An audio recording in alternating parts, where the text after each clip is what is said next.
Hi, I'm Bart Hanson. I'm the owner and operator of CrushLivePoker.com. The following hand comes from our call-in show that we record at 4:45 p.m. Pacific Time every Monday. If you want to call in your hand, check out the phone number in the description. All right, so 125, 800 effective, 125 under the gun. Yep. So I am the straddle in this one. So I Okay. am under the gun, straddling to 5. Yep. Under the gun 1, limps. Middle position limps. The cutoff limps. Okay. The small blind limps. And then I look down at red pocket nines, and I decide to raise to 45. All right, so 1, 2, 3, 4 limps. You've got red nines, and you make it 45, which is about 9x. I think that's pretty good if you're raising to 20 and then adding some limpers. You might even go a little bit more, but okay, I can get on board. So 45. Yeah. Under the gun 1 calls, Okay. and it folds to the small blind, who also calls. So about like maybe 150 in the pot, right? Something like that. Yeah, it's about 150. Yep. Okay. The board comes out ace, king, 8, rainbow. Ace, king, 8, rainbow. Okay. But the king is the king of clubs, which I think matters a little. Okay. The small blind checks, and I decide to down bet to 55. And then under the gun 1 calls, and the small blind folds. I wondered what you thought of that. So I think that sometimes people misinterpret like the whole down betting thing and sizing and how wide you're allowed to bet when you use the smaller sizing. You're really sort of forced to play straightforward in multi-way pots. You know, Key put out the volume betting update, and I'm going to be putting that in the curriculum of why so much, which is, there's a newer no limit concept where in certain configurations, usually extreme configurations and multi-bet pots, betting like almost 100% in a certain situation for small sizing yields more equity than checking. But this is not one of these situations. You single raised out of the straddle, and you've got 2 people to deal with. Now, obviously, yes, your hand could use a little bit of protection, but I probably wouldn't bet here, to be honest with you. Yeah, I found that. I think that's interesting because I felt like in the moment that with them both just limping, that board was so much better for me that the small bet would get through pretty frequently, and if it didn't, that I could barrel it. Well, I mean, listen, you certainly have like a gigantic sort of what we call like a nut advantage here, like in the sense that no one's really going to have aces and kings here pretty much ever because there was multiple limpers. So the preflop, if a guy was trapping, he would definitely limper raise, and no one's going to have ace king. So you're right in that sense, but the issue is that does that give you the green light to just barrel off your whole entire stack for 3 streets at this level? Right. Well, we'll find out then. Okay. Yeah. Okay. So +1 call, small blind folds. Yeah, small blind folds, which I was pretty happy about. Yeah. The turn is the 10 of clubs. Yep. So there's a backdoor club flush draw. Yep. And I decide to bet 125, I believe.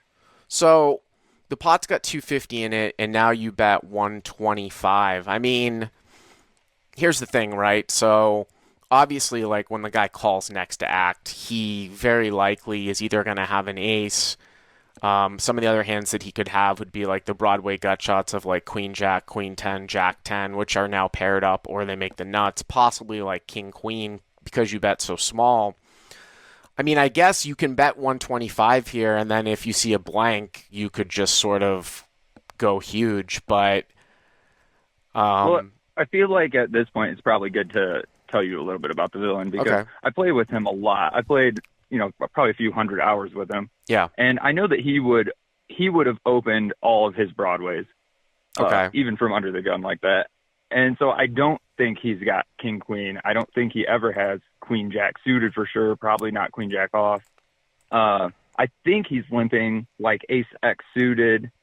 He might limp like small suited connectors, but that wouldn't make sense to continue unless he maybe he's hanging on with an 8. But things like that, maybe pocket pairs. I would be more worried that he's got like pocket eights here, I think, than ever having like king queen or queen jack. Does that make sense to you? Well, yeah, I mean, if you know the guy's tendencies, sure. So this could be like a Yeah. weak ace, like ace four suited or something like that, right? Is probably, Right, right. yeah, yeah. Well, and when I bet 125 and he did call, Uh-huh.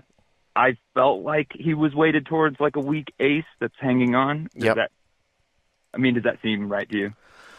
I mean, yeah, I mean, if you think that that's what he's, yeah, I mean, he doesn't, listen, you certainly are very, very, you've got a huge sort of advantage here. Like, you have way more strong hands, especially against people that are going to raise off and stuff, sets and stuff. Now, in theory, though, not necessarily, this is sort of where the public is sort of one step behind. Because of that, he's supposed to be defending a lot here at the end because, like, ace seven would be like the best hand he's going to have. But Right. you got to take a step back and look at, are people actually exploiting that, where someone's going to call down with that. But yeah, you can see like you have an extreme like crippling sort of nut and range advantage here. Right, right. And I mean, and that's kind of where I felt like I could, bet again. And I honestly thought that he would fold most of his weak aces here. So then when he called, it was a little bit concerning to me. Right. Yeah. And, so obviously the I ace guess is not a club, so he could have like the nut flush draw here too. Right. exactly. Mm-hmm. And that was like a lot of what my head went towards when he made the call on the turn. I thought he was maybe a lot of ace X of clubs. So you want to go to the river? Yep. So +1 calls. Yep. Yeah, he calls the 125. Yep. And then the river is jack offsuit. So it puts a one-liner to a queen out there. Right. Yeah. And when he had called the turn, I was sort of feeling like I might give up and not fire a third barrel. But on this card, I felt like I could probably get away with a bluff. So I bet 210. And I'm not sure if that's absolutely terrible or not. So the pot has, let's see here, 250. The pot's got 500, so you bet 210. So you're betting Right. 210 into 500. I mean, there's a number of things that you could look at here at the end. I mean, it depends on, like, this would be a major, like, sort of just live kind of like street poker type of play where you're like, well, I just know the guy's not going to have a queen here because I think he's going to raise with a lot of broadways. It sounds to me like you don't think he has two pair. You think he specifically has an ace. On the flip side of that, though, like you just don't look really like you can. He's got so many more queens here, I feel like, than you do. Given, I mean, if you understand that, right? Like, I mean, I guess maybe you could have ace queen that would go bet. I mean, mostly I felt like ace queen was what I was repping when I fire again it. And I thought about betting, moving like betting all in, but I felt like that would seem way more bluffy, and that if I really had a queen, I would be betting like 210 or like 200 ish. Well, I mean, listen, you're risking. I mean, you're betting about 40% of the pot, right? So, I mean, the bet has to work. I mean, if you bet half the pot, the bet's got to work 33% of the time. You're betting 40, it's got to work 30% of the time. On the flip side of that, like I said, the guy's got to defend with 70% of his range, supposedly, if everything was at equilibrium. I mean, I sort of can get on board with what you're saying. I would tend to bet a little bit larger, maybe like 300 or something like that. But I just think in general, this is a pretty optimistic type line. And it also depends on the tendencies of your player pool, too. If they're just like looking at their own cards, how often they're going to fold off certain hands, things like that. What ended up happening? Sure. Well, yeah, I mean, right before I tell you the end of it, I assume that he thinks I could have aces, like set aces, set of kings. Obviously, it wouldn't make any sense for me to fire, I think, at the end there, and I could have the queens. So I bet the 210, and he tanks for probably 30 seconds and makes a fold. So. And did you ever see did you ever hear what he ended up having? I tried to get him to tell me, but he wouldn't tell me what he was hanging on with. So I assume it was a weak ace. I'm not totally sure. Yeah, I just think I think that you're definitely more forced to, you're forced to play hands straightforward, when it's multi-way. Sure. Yeah. You know what I mean? So on the flop, you really feel like even making that, third pot size bet is probably just not okay, even though they both limped. Um,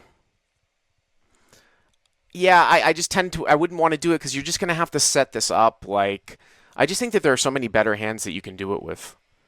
Sure. Well, In a spot like this. And then another factor that really was what made me call it in was when I got to the river, I was looking at my hand and I was trying to figure out any good bluffs in that spot on an ace, king, jack, 10 board, Uh-huh. and I really couldn't come up with any. I would either already have hands that would want to check call or maybe check fold or would be betting for value. And I couldn't think of any bluffs. And that's why I thought that would give my bet, credibility. Right. And that he would only be able to call with the strongest part of his range. And I didn't know if that type of thinking was right or wrong. No, I mean, listen, that type of thinking is fine. You just have to understand if people are going to adjust or if they know. I mean, look, there's two extremes to this, right? People just either not going to fold like top pair or if they run into two pair. I mean, you're making a pretty big assumption that he never has Broadway in this spot because I just don't think that. I mean, if a guy has like, let's say, for example, a guy's got like, Queen Jack here somehow, something like that where he called the flop, or excuse me, not Queen Jack, like Queen 10 or Jack 10 or King Queen or King Jack, like all those hands are the same, right? They're all gut shots that either turn a pair or they're pairs that turn a gut shot that run into two pair. Like people just aren't going to fold, like ever. You know what I'm saying? Like, okay. So even on that one liner straight, I don't think so. I don't think so. I just don't. I don't think that they're going to fold. That's why I called it in because at the end, while it worked, I was really questioning whether or not it was actually a good bet on the river. Right, sure. right. So. No, that's interesting though. What kind of games do they get at Cherokee? They usually play 1-2, but it's match the stack, so the games get pretty deep. Usually people are playing like 1K deep, and usually people are straddling. And then there's a 2-5 uncapped game that runs pretty regularly. A 2-5 uncapped game, and how deep do the stacks get in there? 2K, 3K, sometimes 5. Yeah, cool. Yeah, pretty deep. All right, well, thanks for the call. I appreciate it. Hey guys, if you like what you've seen here, please click on the subscribe button and you'll get notified every time we put up a new video. And if you want to check out crushlivepoker.com for the first month free, use the code YTA200. Click on the link right there.